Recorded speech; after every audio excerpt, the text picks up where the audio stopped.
El dragón azul embozó un gesto de contrariedad y, a continuación, intentó librarse de esos pensamientos. Caleg trazó un arco en el cielo. El templo del reposo del dragón fue visible allá abajo fugazmente. El dragón azul sisió. Al igual que esa cosa que sostenía en su garra, ese edificio era una reliquia del pasado. Pero al contrario que ese objeto, el templo ya no tenía ningún interés para Caleg. Para él, era algo que había muerto, como los huesos que acababa de dejar atrás. Estaba tan muerto como el futuro que, en su momento, había creído que lo aguardaba como aspecto. El Nexo era mucho más que el reino del tejehechizos y el vuelo azul. Era un lugar dotado de un inmenso poder mágico, donde se congregaban las fuerzas arcanas de todo Azeroth.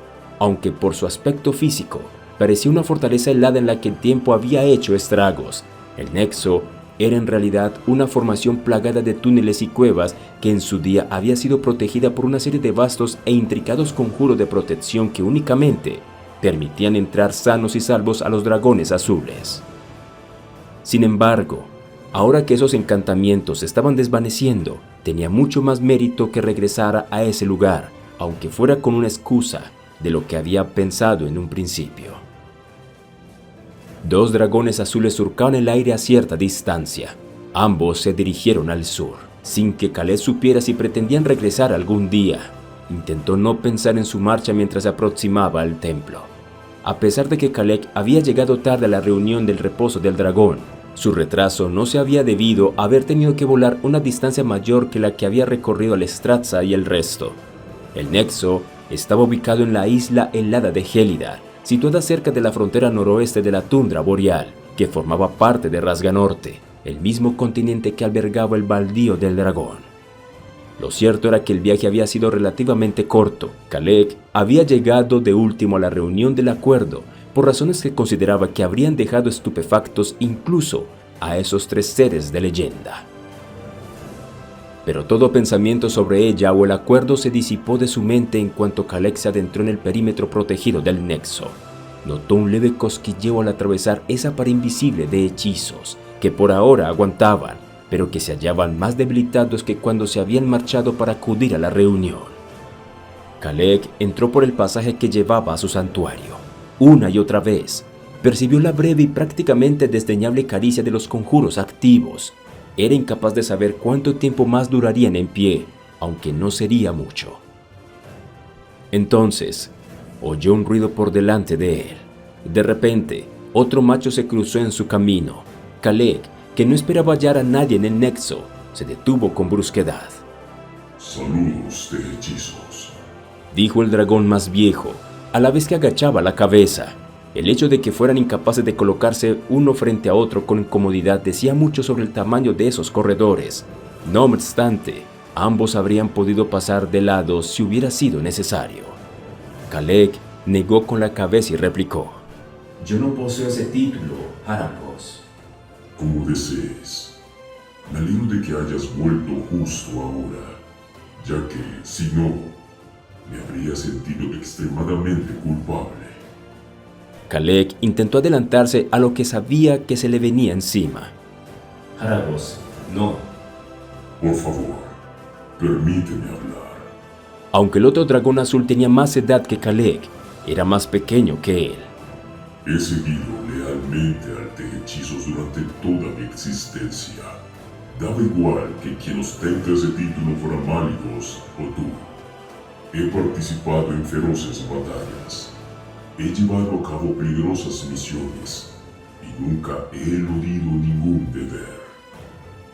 Lo sé. Eres uno de los pocos a los que siempre he admirado. Nunca has buscado la gloria personal, y eso es algo que he intentado emular. El viejo dragón se aclaró la garganta y su tos reverberó por todo el pétreo corredor.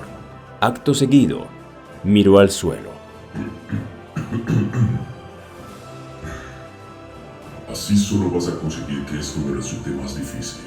Caleg, hace tiempo que ansío cumplir ciertos deseos, satisfacer ciertos intereses en cuestiones arcanas que nunca he tenido la oportunidad de estudiar. Pero para poder hacerlo, he de viajar lejos». No tienes que sentirte culpable por decirme esto, Harakos. Le interrumpió Caleb con delicadeza.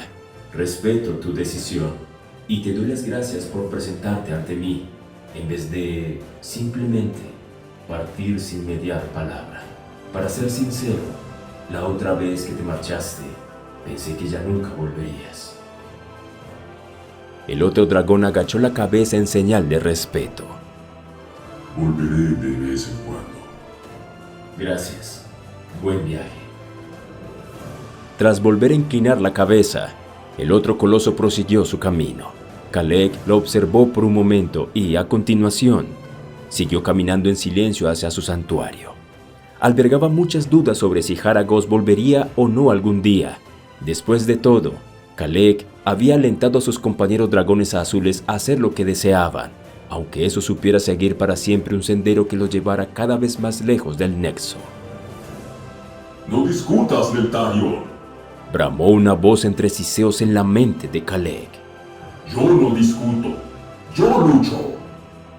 Una abrumadora sensación de vértigo se apoderó de Caleb mientras esas misteriosas voces continuaban discutiendo. Unas imágenes se sumaron a ellas. Vio una joven dragón amarillenta que se parecía en cierto modo a una que ya conocía. Vio un pico muy alto que le recordó a uno que había en el este, pero era más puntiagudo y estaba menos castigado por el paso del tiempo. A través de ese bombardeo incesante de voces entremezcladas e imágenes fugaces, oyó que una dragona azul lo llamaba. Su voz sonaba distante y tenue, mientras que las demás cobraban fuerza e intensidad.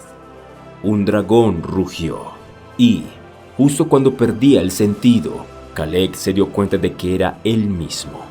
La caza había sido buena. El gélido mar rebosaba de grandes criaturas repletas de carne sabrosa y grasa. Algunos de su raza preferían cazar animales de tierra, los cuales también era un gran festín, pero por el momento, a Malygos le encantaba localizar a esas siluetas que entreveía en las profundidades y planear qué iba a hacer en el momento en que se acercaran a la superficie. Le gustaban esos desafíos mentales, mucho más que la mayoría del resto de protodragones. Malygos se enorgullecía especialmente de eso. Para él, eso significaba que era mucho más listo que los demás. El protodragón blanquiazul se fijó en una última presa y extendió las alas, que tenía recubiertas de copos de nieve. Su raza en particular estaba muy bien adaptada al clima de esa región, mucho mejor que otras, aunque otras, familias, se aventuraban de vez en cuando hasta ese lugar, la mayoría solía quedarse en climas más cálidos.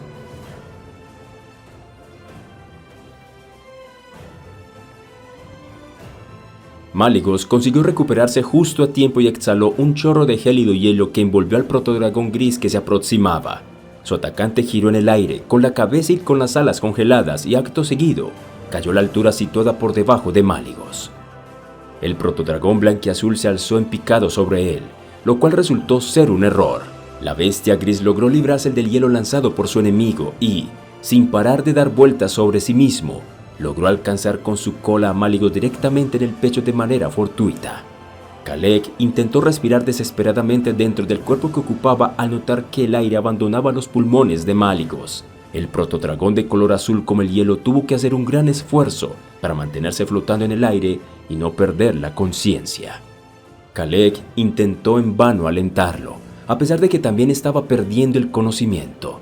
Entonces, unas llamas alcanzaron a la bestia gris en la cara, la cual rugió de dolor, ya que esa llamarada había impactado muy cerca de sus ojos. Cegada, sacudió la cabeza.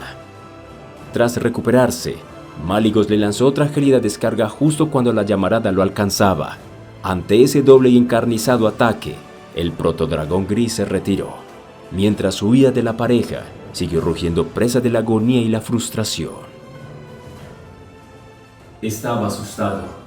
Yo no quería pelear, pero no nos ha quedado más remedio. ¿Asustado? Malygos resopló, mientras Caleb se quedaba estupefacto ante las explicaciones de ella, ya que compartía la mala opinión de su anfitrión sobre su atacante. Era una bestia muy estúpida. No era tan listo como yo. No era tan listo como Malygos. Sí, eres muy listo, Malygos, admitió la hembra. Mucho más que yo.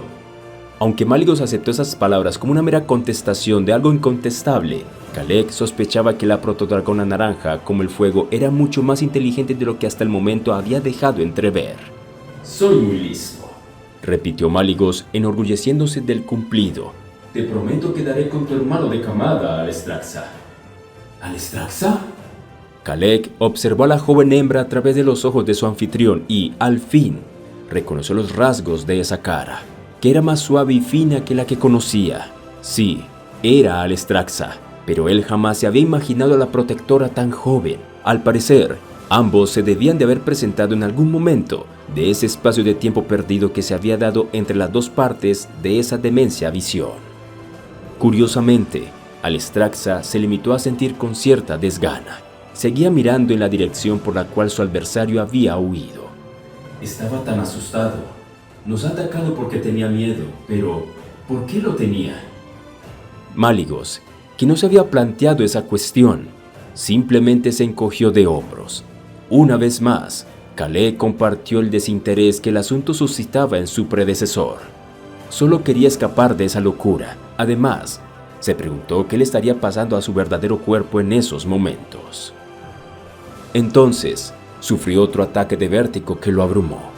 Caleg se halló flotando en la oscuridad por un momento y, una vez más, regresó a un lugar que no era el nexo, sino a alguna otra visión que veía a través de los ojos del joven Malygos. Se encontraba en lo que, a juicio de Caleg, era alguna otra parte de ese paisaje escabroso, pues el cielo estaba tan nublado como el de Rasganorte. De repente, oyó como alguien lanzaba un aullido pesaroso a su lado, o más bien, al lado de Malygos. Malygos pareció saber qué significaba, pero por mucho que lo deseaba Caleg, su anfitrión no se giró inmediatamente hacia el lugar que provenía ese chillido. Sin embargo, como el aullido no cesó, este al fin decidió mirar. Entonces, Caleg pudo contemplar por fin a Alestraxa, la cual señalaba con su hocico hacia el cielo mientras lanzaba un grito plagado de una enorme tristeza. Caleg era consciente de que, si hubiera tenido un cuerpo propio, habría sentido que un escalofrío lo recorría la espalda, ya que así de horrendo era ese chillido. Las alas de Alestraxa envolvían el suelo como una mortaja. Se mecía delante y atrás al mismo tiempo que arañaba el suelo rocoso una y otra vez con su cola. Tal y como Malygos había prometido, había localizado a su hermano de camada, o más bien, lo que quedaba de él. A pesar de que Caleg deseó en ese instante que su anfitrión apartara la mirada, Malygos observó el cadáver con un interés cada vez mayor mientras intentaba comprender cómo había muerto. El hermano de Alestraxa había perecido de un modo violento, lo cual no era muy sorprendente en ese mundo, pero no había sido asesinado al participar en algún duelo con otro protodragón. Caleg no conocía a ninguna bestia capaz de lanzar algo por la boca que pudiera haber dejado el cadáver en un estado tan horriblemente decrépito. Malygos tampoco. El macho naranja como el fuego no era más que un amasijo de piel y huesos resecos. Y lo que era peor, su horrendo semblante indicaba que el hermano de Alestraxa había sufrido mucho a lo largo de todo ese monstruoso calvario. Alestraxa seguía llorando su muerte. Malygos, sin embargo, se estremeció súbitamente. Una sensación de intranquilidad se adueñó del anfitrión de Caleg, aunque para Caleg no cabía duda de que Malygos no comprendía por qué esa sensación lo abrumaba precisamente ahora. Una vasta sombra cubrió esa zona y se desvaneció con la misma celeridad con la que había aparecido. Malygos se elevó y giró en el aire para poder echar un vistazo rápidamente en todas las direcciones, pero lo único que divisó fue una gruesa capa de nubes. No. Había algo allá en lo alto, algo que Caleg pudo discernir solo por un momento. Al instante, intentó conminar a Malygos a mirar en esa dirección. Al final, su anfitrión miró hacia allá. En ese preciso momento, algo que merodeaba por allá arriba, fuera lo que fuese, surcó velozmente la parte inferior de ese manto de nubes. Sin embargo, antes de que Caleg pudiera fijarse mejor, su entorno se transformó en una vorágine caótica compuesta de voces y rugidos ininteligibles, así como de imágenes tan fugaces que fue incapaz de encontrarle un sentido a todo aquello. Entonces, la oscuridad lo envolvió una vez más.